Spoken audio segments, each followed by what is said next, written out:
कि आप लोगों का क्लास 11 से दिसंबर मंथ का मासिक परीक्षा 2024 में होने जा रहा है। तो यह वीडियो जो है ना आपके लिए काफ़ी इंपॉर्टेंट होने वाला है, क्योंकि प्यारे बच्चों वो आपको पता होना चाहिए 24 दिसंबर के दिन जो आपका एग्जाम होगा ये बायोलॉजी का होगा बच्चों। ठीक है, तो हम लोग इस वीडियो में बायोलॉजी का बिल्कुल ही ओरिजिनल क्वेश्चन पेपर लेकर के आ चुके हैं और इस वीडियो में हम आपको ऑब्जेक्टिव सब्जेक्टिव दोनों का आंसर की बताएंगे। साथ में इसका पीडीएफ कहाँ से डाउनलोड कर पाओगे ऑब्जेक्टिव सब्जेक्टिव दोनों का आंसर के साथ में, ये मैं आपको डाउनलोड करने के लिए भी सिखाऊंगा।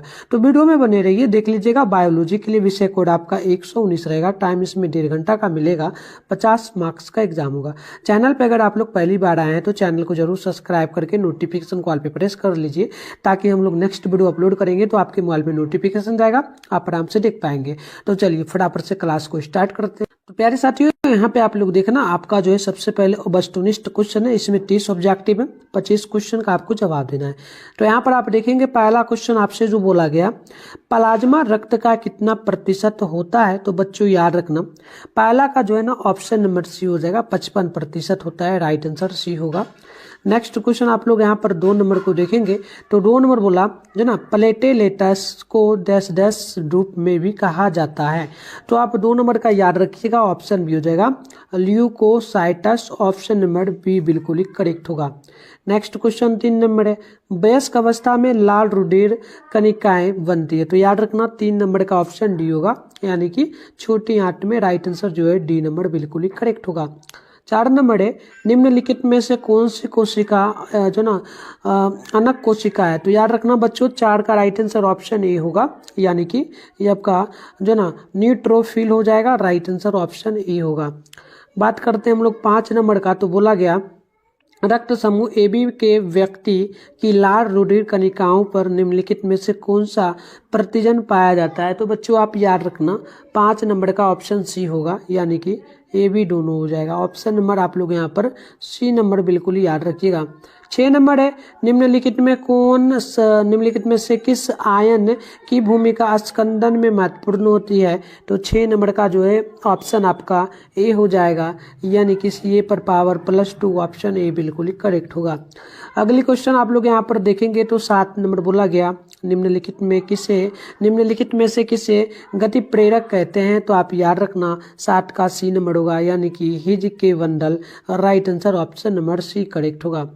अब बात करते हैं हम लोग 8 नंबर का। तो 8 नंबर क्वेश्चन आपसे यहाँ पर बोला जा रहा है, मनुष्य के हृदय में प्रवाह का आयतन कितना होता है। तो आप 8 का याद रखेंगे, ऑप्शन ए हो जाएगा 70 ml, 8 नंबर का जो है ऑप्शन ए करेक्ट होगा। नेक्स्ट क्वेश्चन है 9 नंबर, मनुष्य में प्रकुंचलन दाब और अनुशीतलन रक्त दाब के मध्य अंतर होता है। तो याद रखना 9 का ऑप्शन बी होगा, यानी कि 20 मिमी हाइपोग्राम होगा, राइट आंसर ऑप्शन नंबर आपका बी करेक्ट होगा। बात करते हैं नेक्स्ट क्वेश्चन का। तो 10 नंबर है, हृदय में अपर्याप्त ऑक्सीजन के कारण सीने में तीव्र दर्द को क्या कहते हैं। तो 10 नंबर का याद रखना ऑप्शन ए होगा हृदय शूल, ऑप्शन नंबर ए बिल्कुल ही करेक्ट होगा। नेक्स्ट क्वेश्चन है आपका 11 नंबर, रक्त में यूरिया के एकत्र होने को क्या कहते हैं बच्चों। तो आप याद रखना ऑप्शन बी हो जाएगा, ये कहलाता है वृक्क की क्रिया विहीनता, राइट आंसर। बात करते हैं नेक्स्ट क्वेश्चन का बच्चों। तो यहाँ पर जो है ना अगला क्वेश्चन आपसे बोला गया 12 नंबर, एक वयस्क मनुष्य प्रतिदिन औसत कितना मूत्र उत्सर्जित करता है। तो 12 नंबर का याद रखना ऑप्शन डी होगा, यानी कि 2.5 लीटर से 3 लीटर, ऑप्शन नंबर आपका 12 का डी करेक्ट होगा। 13 नंबर क्वेश्चन है, मानव उत्सर्जन तंत्र की क्रियात्मक इकाई है। तो 13 नंबर का याद रखना ऑप्शन नंबर बी होगा, यानी कि वृषाणु जो ना वृक्काणु, चलो एक ही बात है, नेफ्रॉन हो जाएगा, डायरेक्ट याद रखना। चलो अगला क्वेश्चन आपका है 14 नंबर, वृक्क नलिका के किस भाग के द्वारा लगभग सभी आवश्यक पोषक तत्वों, वैद्युत अपघटक एवं जल का पुनः अवशोषण रक्त में होता है। तो 14 नंबर का जो है ऑप्शन ए हो जाएगा, याद रखना समीपस्थ जो ना संबलित नलिका, और राइट आंसर 14 का ए करेक्ट होगा। बात करते हैं हम लोग 15 नंबर का। तो 15 नंबर क्वेश्चन बोला गया, एक वयस्क मनुष्य के मूत्र का पीएच होता है, तो 15 नंबर का ऑप्शन ए हो जाएगा, अम्लीय होता है, ऑप्शन ए होगा। 16 नंबर है, आदि वृक्क या ज्वाला कोशिकाएं उत्सर्जित संरचना के रूप में निम्नलिखित में से किसमें पाई जाती है, तो 16 नंबर का ऑप्शन आपका हो जाएगा वी नंबर। याद रखना ये हो जाएगा जो ना Ctenophora, right answer option B होगा। बात करते हैं 17 का, तिलचट्टे में उत्सर्जी अंग क्या होता है बच्चों, तो याद रखना 17 का जो है ना डी नंबर हो जाएगा, यानी कि ये हो जाएगा श्रृंगरिक ग्रंथियां, राइट आंसर आपका डी करेक्ट होगा।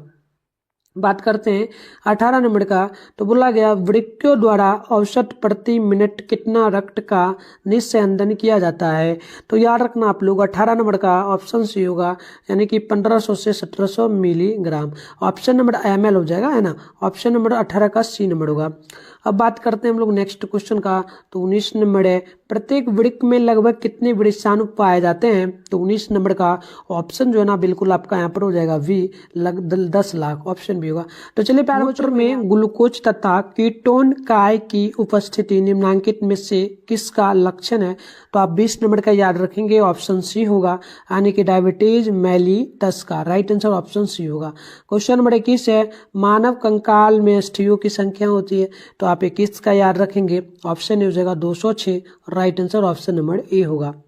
बात करते हैं हम लोग 22 नंबर का, तो बोला गया जोड़ों में यूरिक अम्ल कणों के जमा होने के कारण जोड़ों का शोध कहलाता क्या है, तो 23 का याद रखिएगा, 22 ना, 22 का याद रखिएगा, ऑप्शन बी होगा, यानी कि अस्थि जो ना सुपीड़िता, राइट आंसर बी होगा। नेक्स्ट क्वेश्चन 23 है, हेनरी लूप पाया जाता है, तो बच्चों आप याद रखना 23 नंबर का ऑप्शन डी होगा, यानी कि कंकाल तंत्र में, ऑप्शन नंबर डी होगा। नेक्स्ट क्वेश्चन की ओर बढ़ेंगे ना, तो 24 नंबर है, हमारे फेफड़े प्रतिदिन कितना CO2 निष्कासित करते हैं, तो 24 का याद रखना, ऑप्शन डी होगा, लगभग 10 लीटर प्रतिदिन, राइट आंसर डी होगा। 25 नंबर है कि एक्टिन तंतु पाए जाते हैं, तो आप याद रखना, ऑप्शन सी होगा, ए पट्टी में, राइट आंसर जो है ए पट्टी में, यानी कि ऑप्शन नंबर सी होगा। तो प्यारे बच्चों 25 क्वेश्चन ही बनाना था, तो हम 25 क्वेश्चन का ही आपको जवाब देंगे, तो आप जो और क्वेश्चन बचा 5 छोड़ देना, 25 आप यहाँ पर। सबसे पहले हम लोग शॉर्ट क्वेश्चन का, ठीक है, तो शॉर्ट क्वेश्चन में ना टोटल 10 क्वेश्चन है, आपको किन्हीं 5 क्वेश्चन का जवाब देना, 2 मार्क्स वाला है ना, तो 10 नंबर आपको कंप्लीट मिलेगा। तो चलिए यहाँ पर पहला क्वेश्चन आप लोग देख लीजिए। पहला क्वेश्चन आपसे बोला जा रहा है, मानव शरीर की कोशिकाओं द्वारा दर्शाई जाने वाली 3 प्रकार की प्रमुख गतियों के नाम लिखें। दूसरा क्वेश्चन है, स्थिति के आधार पर 3 प्रकार की पेशियों के नाम बताएं।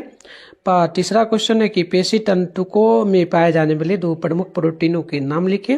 और चौथा नंबर क्वेश्चन है, हृदय चक्र क्या है। और 5वां नंबर बोला, गुच्छिया निस्यंदन दर यानी कि GFR को परिभाषित कीजिए। और बात करेंगे हम लोग नेक्स्ट क्वेश्चन का, तो 6 नंबर बोला, प्रासरण नियमन का अर्थ बताएं। और क्वेश्चन नंबर 7 है, हृदय निकास को परिभाषित करें। और 8 नंबर बोला, कर्ण अस्थिकाएं किन अस्थियों के समूह को कहते हैं। और 9 नंबर है जो ना पलावी पसलियां किसे कहते हैं। और 10 नंबर है अग्रपाद की अस्थियों के नाम लिखें। तो चलिए आगे हम लोग बढ़ते हैं ना, तो दीर्घोत्तरीय क्वेश्चन आपसे यहाँ पर बोला जा रहा है। इसमें देखिएगा टोटल 5 क्वेश्चन है, 3 क्वेश्चन का जवाब देना, 5 मार्क्स बोला है, 15 नंबर आपको मिलेगा। तो यहाँ पर देखिएगा 11 नंबर क्वेश्चन आपसे बोला जा रहा है। क्वेश्चन बोला गया, एक मानक ECG जो है ना ECG को दर्शाए तथा उसके विभिन्न खंडों का वर्णन करे। 12 नंबर है, दोहरे परिसंचरण से क्या तात्पर्य है, इसकी क्या महत्वता है। 13 नंबर क्वेश्चन है कि मानव उत्सर्जन तंत्र का स्वच्छ नामांकित चित्र बनाए। और क्वेश्चन नंबर 14 है, एक कंकाल पेशी और हृदय पेशी में अंतर बताए। और क्वेश्चन नंबर 15 बोला गया, पेशी संकुचन के प्रमुख चरणों का वर्णन करें। तो बच्चों इसका उत्तर भी हमारे पास कंप्लीट है, सब हिंदी मीडियम इंग्लिश मीडियम दोनों में हम आपको दे देंगे। और इसका फाइनली बता देते हैं, पहले PDF आप कहाँ से डाउनलोड कर पाएंगे, ठीक है, क्योंकि आप PDF डाउनलोड करके अच्छे से लिख पाएंगे। पहले मैं PDF इसका कंप्लीट बता देता हूँ कहाँ मिलेगा, फिर कंटिन्यू ये सारे क्वेश्चन का PDF वहाँ मैं अपलोड करूंगा, आप जाकर वहाँ से डाउनलोड करके लिखना। और अभी वीडियो में भी आंसर हम बताएंगे, तो ठीक है। चलिए फटाफट से हम लोग आगे बढ़ते हैं। के लिए प्यारे बच्चों, सबसे पहले आप अपने फोन में गूगल को ओपन करके सर्च बार के आइकन पे क्लिक करिए। और अभी आप इस चैनल पे जो वीडियो देख रहे हो, चैनल का नाम मिठुन स्टडी सेंटर जो है ना, गूगल में आकर के आप लोग फटाफट से सर्च कर लीजिए। फिर आपको ऊपर करना है, फर्स्ट में आपके सामने जो है मिठुन स्टडी सेंटर का ऑफिशियल वेबसाइट मिलेगा, इस पर आप लोग क्लिक करेंगे। क्लिक करते ही आपके सामने जो है इस प्रकार से इंटरफेस ओपन होगा। अब आपको आराम से स्क्रॉल डाउन करके नीचे बढ़ना है। नीचे बढ़िएगा बच्चों, तो यहाँ पर देखिएगा आपके सामने जो है ना क्लास 11th का सेशन मिल जाएगा। तो यहाँ पर देख लीजिए, आपके सामने जो है क्लास 11th का ये जो कंप्लीट सेशन मिलेगा। इसमें फर्स्ट में क्लास 11th दिसंबर monthly exam all subject question paper download लिखा हुआ मिलेगा। इस पर आप लोग क्लिक करेंगे, क्लिक करते इस प्रकार से इंटरफेस पेन होगा। आराम से स्क्रॉल डाउन करके ऊपर करेंगे तो यहाँ पर सारे सब्जेक्ट का आपको साइंस में क्वेश्चन मिल जाएगा, ठीक है। आर्ट्स का भी मिल जाएगा, कॉमर्स का भी। फिलहाल नीचे बढ़ेंगे बच्चों तो यहाँ पर व्हाट्सएप ग्रुप का लिंक मिलेगा, इसे जरूर ज्वाइन आप लोग कर लेना। और मार्च अब या अप्रैल में आपका फाइनल एग्जाम होने वाला है, उसमें भी हम आपको बिल्कुल वायरल पेपर दे देंगे, तो आप जरूर जाना, ठीक है। ये रहा साइंस का सेशन, सारे सब्जेक्ट है, physics, chemistry, bio, math, English, सारे सब्जेक्ट का है, हिंदी, उर्दू, एग्रीकल्चर। तो बायो का करना है, सामने डाउनलोड लिखा है, डाउनलोड पे क्लिक करिएगा। इस प्रकार से इंटरफेस पे होगा, आराम से स्क्रॉल डाउन करके नीचे बढ़िएगा तो यहाँ पे देखिएगा आपके सामने जो है प्यारे बच्चों वह ऑब्जेक्टिव क्वेश्चन का कंप्लीट आंसर ये मिल जाएगा, है ना। तो यहाँ पे देखिए 300 क्वेश्चन का उत्तर है। सब्जेक्टिव की अगर बात करेंगे तो यहाँ पर आपको सारे क्वेश्चन का उत्तर शॉर्ट का लॉन्ग का सारा मिल जाएगा। तो आके अच्छे से डाउनलोड करिए यहाँ से। तो चलिए हम लोग ना सबसे पहले पहला क्वेश्चन का उत्तर देखते हैं बच्चों। ये पहला क्वेश्चन है, इसका उत्तर होगा मानव शरीर की कोशिकाओं द्वारा प्रदर्शित विभिन्न गतियां निम्न प्रकार है। पहला पेशिया गतियां, अपक्षमाभावी गतियां और अमीवाविया गतियां। तो इंग्लिश में भी उत्तर है, आप इसको भी लिख सकते हो बच्चों। दूसरा क्वेश्चन का उत्तर है पेशियां रेखित और हृदय 3 प्रकार की होती है। चलिए आगे हम लोग बढ़ते हैं। नेक्स्ट क्वेश्चन है आपका 3 नंबर। सबसे महत्वपूर्ण सिकुड़ा हुआ प्रोटीन एक्टिन और मायोसिन है। नियामक प्रोटीन में troponin, myosin, M protein, beta protein, gamma protein और सी प्रोटीन का बहुत महत्व है। साइकोलोमा भी एक प्रोटीन का घटक है। इंग्लिश में भी नीचे आंसर है, आप अपने अकॉर्डिंग जो भी आपका आप देख सकते हो। आगे देखिए अगला है कि हृदय चक्र मानव हृदय का कार्य है जिसमें एक धड़कन की शुरुआत से लेकर के अगली धड़कन की शुरुआत तक की सभी क्रियाएं शामिल है। बात करेंगे हम लोग 5 नंबर क्वेश्चन का आंसर का, तो 5 का आंसर होगा गुच्छीय निस्यंदर यानी GFR की परिभाषा कीजिए। तो ये क्वेश्चन है बच्चों, इसको मत लिखना, यहाँ से लिखना। वृक्कों द्वारा प्रति मिनट निस्यंदन की गई मूत्र की मात्रा गुच्छीय निस्यंदन दर यानी GFR कहलाती है। एक स्वस्थ व्यक्ति में यह जो है ना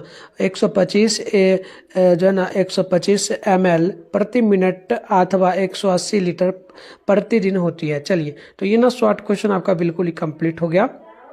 लॉन्ग की बात करते हैं। लॉन्ग में जो यहाँ पर आपका 12 का उत्तर है जो ना इलेक्ट्रोकार्डियोग्राम यानी कि ECG एक पी तरंग यानी लहर, एक QRS सम्मिश्रण तथा एकर जो ना यहाँ पर हो जाएगा क्या जाएगा प्यारे बच्चों देख लेना जो ना यहाँ पे देखना 1 सेकेंड आपका जो है P एक जो ना एक टी तरंग होता है। QRS में 3 अलग अलग QRS होता है। P तरंग छोटा तथा ऊपर की ओर जाने वाला तरंग होता है, जबकि जो कि यानी कि आर्टिकल में निध्रुवीकरण को या साइमन नोड से आरंभ होकर सारे आलिंद्र में फैल आवेग को जो है ना दर्शाता है। तो चलिए इंग्लिश में भी उत्तर आप अपने अकॉर्डिंग देखते चलिए। बात करते हैं 13 नंबर का उत्तर का। दोहरे परिसंचरण का महत्व। दोहरे परिसंचरण में हृदय में 2 अलिंद्री तथा 2 निलय होते हैं। इस कारण हृदय में शुद्ध रुधिर तथा अशुद्ध रुधिर अलग अलग होते हैं। हृदय के दाएं भाग में सारे शरीर में से शुद्ध अशुद्ध रुधिर आता है तथा यह रुधिर जो ना पल्मोनरी चाप द्वारा फेफड़ों में शुद्ध होने के लिए चला जाता है। तो ये आपका 13 का कंप्लीट उत्तर हो जाएगा। बात करते हैं 15 का। तो जो है ना उत्तर गुहा में कशेरुक दंत के दोनों ओर गहरे लाल रंग के सेम के बीज के समान एक जोड़ी वृक्क स्थित होते हैं। प्रत्येक वृक्क में एक जो ना नीलल धमनी अंदर तथा एक नीलल सिरा बाहर आती है। दूसरा लिखिएगा, ये पहला पॉइंट था आपका प्यारे बच्चों, ये ना यहाँ से पहला पॉइंट था, यहाँ से आगे यहाँ तक। अगला पॉइंट हो जाएगा एक जोड़ी मूत्र वाहिनियाँ, प्रत्येक मूत्र वाहिनियाँ 25 से 30 सेंटीमीटर लंबी होती है एवं मूत्राशय में जाकर खुलती है। तो चलो बच्चों मिलते हैं नेक्स्ट वीडियो में, तब तक के लिए बाय।